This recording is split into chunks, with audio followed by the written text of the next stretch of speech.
కాకినాడ వెళ్దాం. కాకినాడ నుంచి మా ప్రతినిధి రాజు మనకు అందుబాటులో ఉన్నారు. రాజుతో మాట్లాడదాం. రాజు, మీరు ఏ పోలింగ్ కేంద్రం వద్ద ఉన్నారు? అక్కడ mock polling పూర్తయిందా?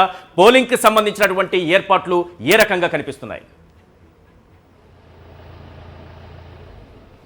Good morning Eshwar. ప్రస్తుతం నేను కాకినాడ సాంబమూర్తి నగర్ ఓటో విధిలో ఉన్నటువంటి పోలింగ్ స్టేషన్ దగ్గర ఉన్నాను. కొద్దిసేపటి కిందటే మాక్ పోలింగ్ పూర్తయింది. ఏదైతే మనం చూసినట్లయితే ఇక్కడ పూర్తిగా సీసీ కెమెరా అండర్లో నడుస్తుంది.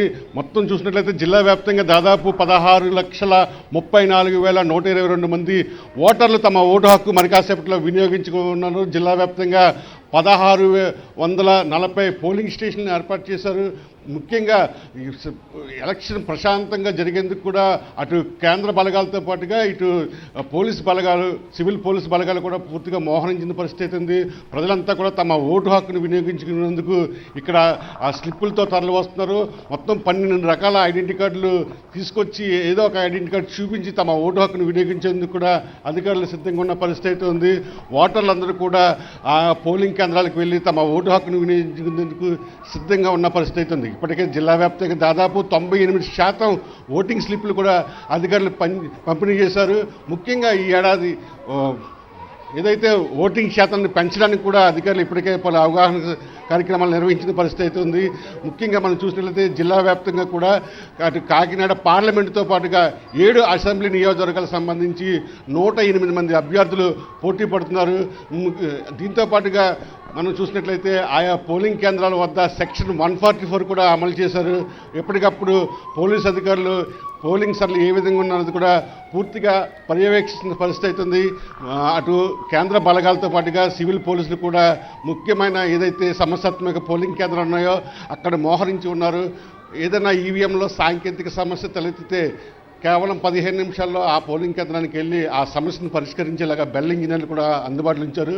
ప్రజలంతా కూడా ధైర్యంగా వెళ్ళి తమ ఓటు హక్కును వినియోగించుకోవాలని చెప్పి అధికారులు ఇప్పటికే ప్రకటించడం జరిగింది. ఈశ్వర్. రైట్. మరో ఇద్దరు మనతో పాటు జాయిన్ అయ్యారు. మచిలీపట్నం నుంచి సురేందర్, అలాగే శివారెడ్డి అనంతపురం నుంచి మనతో పాటు జాయిన్ అయ్యారు. ముందుగా శివారెడ్డితో మాట్లాడదాం. శివారెడ్డి, మీరు ఏ పోలింగ్ కేంద్రం వద్ద ఉన్నారు? అక్కడ ఏర్పాట్లు ఎలా ఉన్నాయి? మాక్ పోలింగ్ అంతా సజావుగా సాగిపోయిందా? పోలింగ్ కి సంబంధించినటువంటి ఏర్పాట్లు ఏ రకంగా కనిపిస్తున్నాయి? ముఖ్యంగా ఎండాకాలను దృష్టిలో పెట్టుకుని, వృద్ధులు, వికలాంగులను దృష్టిలో పెట్టుకుని ఎలాంటి ఏర్పాట్లు చేశారు అక్కడ? ఖచ్చితంగా ఈశ్వర్, ఎందుకంటే అన్ని ఏర్పాట్లు పూర్తయి మరి కాసేపట్లోనే సార్వత్రిక ఎన్నికల పోలింగ్ మొదలు కానుంది. సరిగ్గా 7 గంటలకు పోలింగ్ను ప్రారంభించేందుకు ఇప్పటికే అధికార యంత్రాంగం అన్ని ఏర్పాట్లు పూర్తి చేసిన పరిస్థితి కనిపిస్తోంది.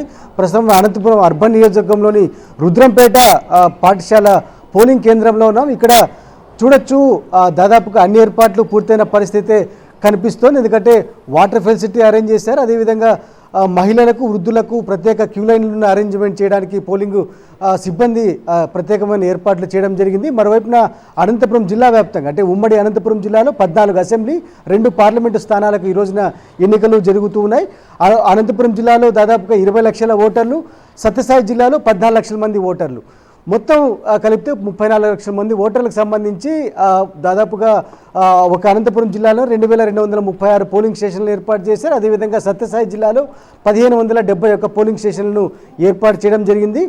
అన్ని ఏర్పాట్లు పూర్తయిన నేపథ్యంలో మరి కాసేపట్లోనే ఓటు హక్కు వినియోగించుకునేందుకు పెద్ద సంఖ్యలో ఓటర్లు వచ్చే అవకాశాలు అయితే కనిపిస్తున్నాయి. ఇప్పటికే బూత్ లెవెల్ ఆఫీసర్స్ పూర్తి స్థాయిలో ఓటర్ స్లిప్ను ఇంటింటా పంపిణీ చేసిన పరిస్థితి కనిపిస్తోంది. ఆ స్లిప్ చూపించిన తర్వాత నేరుగా ఐడి కార్డ్స్ ఏదైతే ఆధారు, పాను, పాస్పోర్టు ఇట్లాంటి 11-12 రకాల ఐడి ప్రూఫ్స్ చూపించిన తర్వాత నేరుగా ఓటుకు అలౌ చేస్తారు పోలింగ్ ఆఫీసర్సు. సో అనంతపురం జిల్లా వ్యాప్తంగా ఉన్న అన్ని కాన్స్టిట్యూన్సీలోనూ ఎన్నికల అధికారులు ప్రత్యేకమైన ఏర్పాటు చేశారు. ఎక్కడ ఎలాంటి అవాంఛనీయ ఘటనలు జరగకుండా 144 సెక్షన్ కావచ్చు, 30 యాక్ట్ కావచ్చు ఇంప్లిమెంట్ చేసిన పరిస్థితి కనిపిస్తోంది. ఫ్యాక్షన్ ప్రభావిత ప్రాంతాలైన తాడిపత్రి, రాప్తాడు, ధర్మవరం ఇట్లాంటి చోట్ల మాత్రం ప్రత్యేక పోలీసు బలగాలు అంటే కేంద్ర రాష్ట్ర పోలీసు బలగాలు మోరించిన పరిస్థితి కనిపిస్తోంది. ఎటు తిరిగి 100% పోలింగ్ జరగాలి, అదేవిధంగా ఎక్కడ ఎలాంటి అవాంఛనీయం జరగకూడదు అనేసి ఎన్నికల అధికారులు ప్రత్యేకంగా ఏర్పాట్లు చేసిన పరిస్థితి కనిపిస్తోంది. హరి. ఓకే శివారెడ్డి, చూస్తున్నాం మనం చాలా ప్రాంతాలు ఇప్పుడు ఆల్మోస్ట్ 6:30 అవుతుంది ఈశ్వర్ టైం, బట్ 6:15 నుంచే మనకి క్యూల్లో కనిపిస్తున్నారు జనం ఓటేయడం కోసం కూడా చాలా ప్రాంతాల్లో. కాకినాడలో కనిపించింది, అనంతపురంలో ప్రస్తుతం కనిపించింది. మా కరెస్పాండెంట్లు ఇంకా చాలా ప్రాంతాల నుంచి జాయిన్ అవుతున్నారు. సురేందర్ మచిలీపట్నం నుంచి కనబడుతున్నారు, విక్రమ్ కనిపిస్తున్నారు ప్రస్తుతం మనకి లైవ్లో. సురేందర్తో మాట్లాడదాం. సురేందర్ చెప్పండి, మచిలీపట్నం ప్రస్తుతం ఎలా ఉంది, వెదర్ ఎట్లా ఉంది? 6:30 అవుతోంది, ఏమన్నా కాస్త చల్లబడిందా? కొంతవరకు ఏమన్నా ఓటర్లకు వెసులుబాటు ఉండే అవకాశం ఉందా? ఎలాంటి వివరాలు ఉన్నాయి? పోలింగ్ ఏర్పాట్లు ఏంటి? మాక్ పోల్ కంప్లీట్ అయిందా? సేమబిందు ఇప్పటికే మచిలీపట్నం పరిధిలో, అసెంబ్లీ పరిధిలో ఉన్న అన్ని పోలింగ్ కేంద్రాల్లో కూడా మాక్లో కంప్లీట్ అయింది. ఇప్పటికే 7 గంటలకి అసలు పోలింగ్ ప్రారంభమవుతుంటే ఇప్పటికే అన్ని పోలింగ్ స్టేషన్ల దగ్గర కూడా పెద్ద ఎత్తున ఓటర్లు అయితే చేరిన పరిస్థితి కనిపిస్తుంది. ప్రతి పోలింగ్ స్టేషన్ దగ్గర కూడా ఈ విధంగా పార్లమెంట్కి సంబంధించి అభ్యర్థులు, అదేవిధంగా అసెంబ్లీకి సంబంధించిన అభ్యర్థులకు సంబంధించిన డేటా అంటే పేరు, ఫోటో, దాంతోపాటు గుర్తు, ఏ పార్టీ నుంచి పోటీ చేస్తున్నారు, ఇండిపెండెంటా అనేది కూడా పూర్తి వివరాలన్నీ కూడా ఇచ్చిన పరిస్థితి అయితే కనిపిస్తుంది. ప్రతి చోట కూడా ఇప్పటికే బారులు తీరిన పరిస్థితి అయితే ఉంది. ఉదయం 5:30 గంటల నుంచి మాక్ పోలింగ్ అయితే జరుగుతుందని చెప్పొచ్చు. మనం చూస్తే మాక్ పోలింగ్కి సంబంధించి స్లిప్పులు ఏవైతే ఉన్నాయో అన్నీ కూడా ఇక్కడ దాదాపు ఏజెంట్లు వచ్చారు. ఏజెంట్లకి సంబంధించి మొత్తం 50 ఓట్లని వాళ్ళు వీవీప్యాట్లు వేస్తున్నారు. ప్రతిదీ కూడా చెక్ చేసుకున్నారు. వాళ్ళు వేసిన ఓటు ఖచ్చితంగా పడిందా లేదా, వాళ్ళు వేసిన అభ్యర్థికి పడిందా లేదా అనేది కూడా చెక్ చేసుకున్నారు. 50కి సంబంధించి స్లిప్పుల్ని కూడా వాళ్ళు పక్కన పెట్టిన పరిస్థితి అయితే కనిపిస్తుంది. మొత్తం అన్ని చోట్ల కూడా ఇదే పరిస్థితి. మరికొద్ది సేపట్లోనే ప్రజాస్వామ్య పండగ ప్రారంభం కాబోతుంది. 7 గంటలకి మొదటి ఓటును ఉపయోగించుకోవడానికి ఇప్పటికే అన్ని పోలింగ్ స్టేషన్లతో కూడా పెద్ద ఎత్తున ఓటర్లు అయితే వస్తున్న పరిస్థితి అయితే కనిపిస్తుంది. అదేవిధంగా ఈసీ కూడా చర్యలు తీసుకుంటుంది. అన్ని చోట్ల కూడా ఓటింగ్ శాతాన్ని పెంచడం కోసం వివిధ రకాల ప్రయత్నాలు చేస్తుంది. ప్రత్యేకించి మహిళలకు సంబంధించి పింక్ పోలింగ్ బూత్లు ఏర్పాటు చేశారు. కొన్ని చోట్ల ప్రకృతికి సంబంధించి గ్రీన్ పోలింగ్ స్టేషన్లు ఏర్పాటు చేసిన పరిస్థితి అయితే కనిపిస్తుంది. మనం చూస్తే కొద్దిసేపటి క్రితమే మాక్ పోలింగ్ ముగిసిన పరిస్థితుల్లో మళ్ళీ ఓటింగ్కి సంబంధించి ఇవి ప్యాడ్లు అయితే సిద్ధం చేస్తున్నారు. మరికొద్ది సేపట్లోనే ఇక్కడ ఓటింగ్ అయితే ప్రారంభం కాబోతుందని చెప్పొచ్చు. అన్ని చోట్ల కూడా మచిలీపట్నానికి సంబంధించి దాదాపు ఇక్కడ ఉన్న పార్లమెంట్లో 15 మంది అభ్యర్థులు పార్లమెంట్కి పోటీ చేస్తున్నారు. దాదాపు 7 నియోజకవర్గాల్లో 79 మంది అసెంబ్లీల నుంచి పోటీ చేస్తున్నారు. వీళ్ళందరూ భవితవ్యం కూడా ఈరోజు సాయంత్రానికి తేలబోతుంది. దాదాపు 15 లక్షల పైనే ఓటర్లు కృష్ణా జిల్లాలో ఉండే ఓటర్లు ఈ అభ్యర్థులు భవితవ్యాన్ని అయితే తేల్చినారనే చెప్పొచ్చు. Hemabindu. Okay Surender, thank you. Right, ఇక పులివెందుల నుంచి మా ప్రతినిధి విక్రమ్ మనతో పాటు జాయిన్ అయ్యారు. విక్రమ్తో మాట్లాడదాం. విక్రమ్, పులివెందులలో మాక్ పోలింగ్ పూర్తయితే అంటే మీరున్నటువంటి పోలింగ్ కేంద్రం వద్ద ఎలాంటి ఏర్పాట్లు కనిపిస్తున్నాయి, అలాగే ఓవరాల్గా భద్రతకు సంబంధించి ఎలాంటి ఏర్పాట్లు కనిపిస్తున్నాయి, వృద్ధులు వికలాంగుల కోసం పోలింగ్ కేంద్రాల వద్ద ఎలాంటి ఏర్పాట్లు చేశారు? మనం చూసుకోవచ్చు పులివెందుల్లో పోలింగ్ ప్రారంభమైంది. పోలింగ్ ఇంకా ప్రారంభం కాలేదు. మాక్ పోలింగ్ ప్రక్రియ పూర్తయింది. ఇప్పటికే పోలింగ్ కేంద్రానికి ఓటర్లు అయితే చేరుకుంటున్న పరిస్థితి ఉంది. మనం ప్రస్తుతం బాకరాపురం పోలింగ్ కేంద్రం ఉన్నాం. జయమ్మ కాలనీ 138వ పోలింగ్ కేంద్రం వద్ద ఉన్నాము. ఇక్కడే ఆంధ్రప్రదేశ్ ముఖ్యమంత్రి వైఎస్ జగన్మోహన్ రెడ్డి తన ఓటు హక్కును వినియోగించుకోబోతున్నారు. దీనికి సంబంధించి పోలింగ్ కేంద్రం వద్ద పూర్తి స్థాయిలో ఏర్పాటు చేశారు. ఓటర్లు ఇప్పుడిప్పుడే పోలింగ్ కేంద్రానికి చేరుకుంటున్నారు. పోలింగ్ కేంద్రం బయట చూసుకోవచ్చు. పోలింగ్ ఎవరెవరైతే అభ్యర్థులు పోటీ చేస్తున్నారో వారికి సంబంధించినంత జాబితా అంతా కూడా ఏర్పాటు చేశారు. ఓటర్లకు ఎటువంటి ఇబ్బందులు తలెత్తకుండా పూర్తి స్థాయిలో బయట టెంట్లు కూడా ఏర్పాటు చేశారు. వాతావరణం ఒక్కసారిగా చల్లబడింది. రోజువారీ ఉష్ణోగ్రతలు పెరుగుతున్న నేపథ్యంలో ఈ రోజు మాత్రం వాతావరణం పూర్తిగా చల్లబడింది. ఆకాశం మేఘావృతమై ఉంది. ఈ నేపథ్యంలో వాతావరణం చల్లబడింది. ఓటింగ్ శాతం కూడా పెరిగే అవకాశాలు స్పష్టంగా కనిపిస్తున్నాయి. గత ఏడాది చూసుకుంటే పులివెందులలో చూసుకుంటే 82% పోలింగ్ నమోదైన పరిస్థితి. ఈసారి కూడా 80% పైగానే పోలింగ్ అయ్యే అవకాశాలు కనిపిస్తున్నాయి. పోలింగ్ కేంద్రం వద్ద పూర్తి స్థాయి ఏర్పాటు చేస్తారు. మనం చూసుకోవచ్చు మాక్ పోలింగ్ ప్రక్రియ అంతా కూడా పూర్తయింది.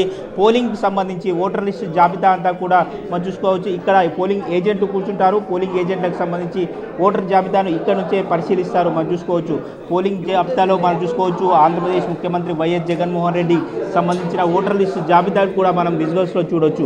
అదేవిధంగా ఇక్కడ మాక్ పోలింగ్ ప్రక్రియ అంతా కూడా ఉదయమే పూర్తి స్థాయిలో చేయడం జరిగింది. చెప్పండి. మాస్ పోలింగ్ 50 చేసినాము. అన్ని క్లారిటీ వచ్చేసినాయి. కంప్యూటర్స్ కూడా బాగా అయినాయి. 1470 ఓట్లు ఉన్నాయి. 27 ఓట్లు ఉన్నాయి. బాగా సజావుగా జరిగేట్టుకుంది పోలింగ్ ఉంటుంది ప్రశాంతంగా. మొత్తం మీద పోలింగ్ సజావుగా జరిగేందుకు పూర్తి స్థాయిలో ఏర్పాటు చేసినట్టు ఇక్కడ పోలింగ్ అధికారులు కూడా చెప్తున్నారు. ఇప్పటికే పోలింగ్ కేంద్రానికి ఓటర్లు కూడా చేరుకున్న విజువల్స్ కూడా ఒక్కసారి చూపించే ప్రయత్నం చేద్దాము. ఒక్కసారిగా పోలింగ్ కేంద్రం వద్ద ఓటర్లు కూడా భారీగా చేరుకుంటున్నారు. ఇంకా 10 నిమిషాల్లో దాదాపు 10-15 నిమిషాల్లో పోలింగ్ ప్రక్రియ అంతా కూడా ప్రారంభం కానుంది. దీనికి సంబంధించి ఓటర్లంతా కూడా తమ ఓటు హక్కును ఉదయాన్నే వేసుకునేందుకు ఒకవైపు మహిళలు, మరోవైపు పెద్ద ఎత్తున ఇక్కడికి వస్తున్న విజువల్స్ అంతా కూడా మనం చూస్తున్న పరిస్థితి అయితే ఉంది. మొత్తంగా మనం చూసుకోవచ్చు మరి కాసేపట్లోనే ఇక్కడ పోలింగ్ ప్రక్రియ ప్రారంభమయ్యేందుకు పూర్తి స్థాయిలో ఏర్పాటు చేశారు. ఓటర్లకు ఎటువంటి ఇబ్బందులు తలెత్తకుండా ఇక్కడ చూసుకోవచ్చు. ఎండ తాకిడి ఒకవేళ పెరిగినప్పటికీ కూడా ఎండ తాకిడి తలకుండా ముందుగా ఇక్కడంతా కూడా టెంట్ ఫెసిలిటీ ఏర్పాటు చేశారు. వైద్య శిబిరాన్ని కూడా ఇక్కడ ఏర్పాటు చేశారు. ఇక్కడ ఎటువంటి ఇబ్బందులు వడదెబ్బ ఎవరికైనా తాకితే కూడా వెంటనే ప్రాథమిక చికిత్స చేసేందుకు సంబంధించి మనం చూసుకోవచ్చు. వైద్య శిబిరాన్ని కూడా ఇక్కడ ఏర్పాటు చేశారు. వెంటనే మెడికల్కి సంబంధించిన కిట్స్ కూడా ఇక్కడ అందుబాటులో పెట్టడం జరిగింది. వృద్ధులు, వికలాంగులకు సంబంధించి కూడా ఎటువంటి ఇబ్బందులు తలెత్తకుండా పూర్తి స్థాయిలో వారిని తీసుకెళ్లేందుకు ప్రత్యేకంగా చైర్ను కూడా ఏర్పాటు చేశారు. ఎవరైనా వృద్ధులు, వికలాంగులు వచ్చినా వారిని తీసుకెళ్లేందుకు ప్రత్యేకంగా ఒక చైర్ను కూడా ఏర్పాటు చేశారు. ఎటువంటి ఇబ్బందులు తలెత్తకుండా పూర్తి స్థాయిలో ఏర్పాటు చేశారని చెప్పుకోవచ్చు. ఇప్పటికైతే వాతావరణం పూర్తిగా చల్లబడింది, ఆకాశం మేఘావృతమైంది. పోలింగ్ శాతం కూడా గణనీయంగా పెరిగే అవకాశాలు అయితే స్పష్టంగా కనిపిస్తుంది. 2019 సంవత్సరంలో జరిగిన సార్వత్రిక ఎన్నికల్లో పులివెందుల నియోజకవర్గంలో సంబంధించి 82% పైగా పోలింగ్ జరిగిన పరిస్థితి. ఈసారి కూడా అదే స్థాయిలో పోలింగ్ జరిగే అవకాశం ఉంది. అంతకంటే ఎక్కువ ఓట్లు కూడా పోలయ్యే అవకాశం ఉన్నట్లు స్పష్టంగా అర్థమవుతుంది. ఉదయం 7:35 ఆంధ్రప్రదేశ్ ముఖ్యమంత్రి వైఎస్ జగన్మోహన్ రెడ్డి ఇక్కడ బాకారాపురంలోని పోలింగ్ కేంద్రం 138వ పోలింగ్ కేంద్రానికి సంబంధించి 7:35 ఇక్కడికి చేరుకొని తన ఓటు హక్కును వినియోగించుకోబోతున్నారు. ఇక్కడ పోలింగ్ అధికారులకు సంబంధించి పూర్తి స్థాయిలో ఏర్పాటు చేశారు. భద్రతా సిబ్బందికి సంబంధించి కూడా ఎటువంటి అవాంఛనీయ సంఘటనలు జరగకుండా ప్రశాంత వాతావరణంలో పోలింగ్ జరిగేందుకు పూర్తి స్థాయిలో ఏర్పాట్లు చేశారని చెప్పుకోవచ్చు. Okay Vikram, thank you.